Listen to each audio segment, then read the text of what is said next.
The Department of Justice is expanding its investigation into Boeing. According to the Seattle Times, investigators are now looking beyond the company's 737 MAX planes. Sources familiar with the investigation tell the paper federal prosecutors subpoenaed records from Boeing on the production of its 787 Dreamliner plane in South Carolina. The subpoena is said to have been issued by the Department of Justice. The DOJ began investigating Boeing's 737 MAX after two deadly crashes in the past 12 months. Joining me now with more on this is former NTSB board member John Goglia. John, so what's going on here? Why has the Department of Justice decided to expand the investigation beyond the 737 to the Dreamliner? Well, you know, one of the things that's fairly common, that when you have a high visibility event like an airplane accident, and these 737 accidents are pretty high visibility, you have a number of employees and former employees of both the company involved and subcontractors will come forward and provide a lot of information. And oftentimes you'll find out that this information was first provided to the companies and wasn't acted upon. So they're essentially whistleblowers, and they have a story to tell. Now, from what I have seen on the 787 side, there is a tremendous amount of chatter out there from former employees talking about things that they didn't believe were correct in the factory, and that they raised them and were not addressed with, and now they feel like they need to tell the world that things were not as good as they seemed. So, John, do you have any idea exactly what the investigation at the DOJ into the 787 Dreamliner is all about? Well, of course, there's no leaks coming out of the DOJ, but if you look on what people are saying in some of these chat rooms and what the whistleblowers are saying, it's pretty obvious that it was production issues. It was pressure from management to do things even if they weren't according to the procedures. You know, taking manufacturing shortcuts, using parts that are suspect, not approved parts.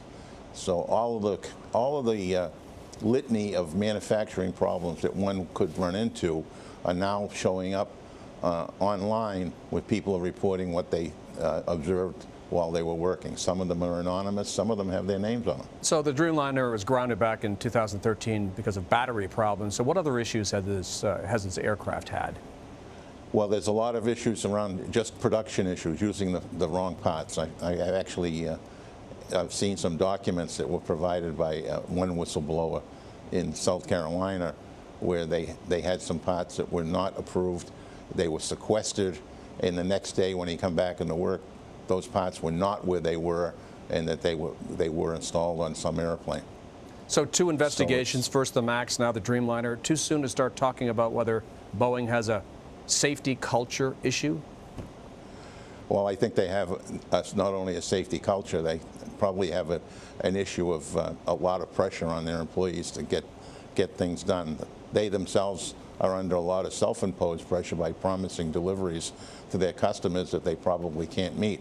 And that's not unique to Boeing. Airbus is in the exact same position, where they're too successful, and now they're paying the price for committing to deliver when they don't have the wherewithal to do it. So what does Boeing have to do to sort of get this investigation moving forward and get their planes flying again? Well, they have a tiger by the tail, Boeing, right now. So they're on multiple fronts. They're going to have to come clean with the DOJ to get that criminal complaint behind them. Although the criminal complaint, if it's filed, won't necessarily ground the airplanes. On the separate effort, they have to get the 737 MAX back in the air. And the longer they wait, the more difficult it's going to be to get the airplane back. And more expensive, I should say, to get it back. Because now we have pilots that haven't flown it in a while. They're going to have to go back to training.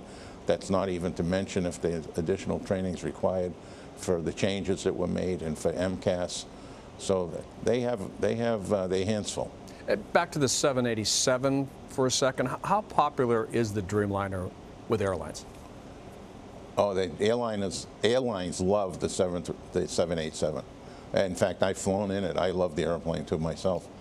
It's a very comfortable airplane. It pushes technology pretty far.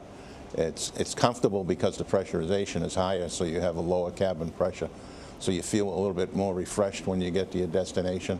I mean, I've flown it to Asia, and to India, and I really enjoy the airplane as a passenger. Sounds as though the DOJ and Boeing have some long months ahead of them on both these investigations. John Goglia, former NTSB member, thanks so much for the insight. Thank you for having me.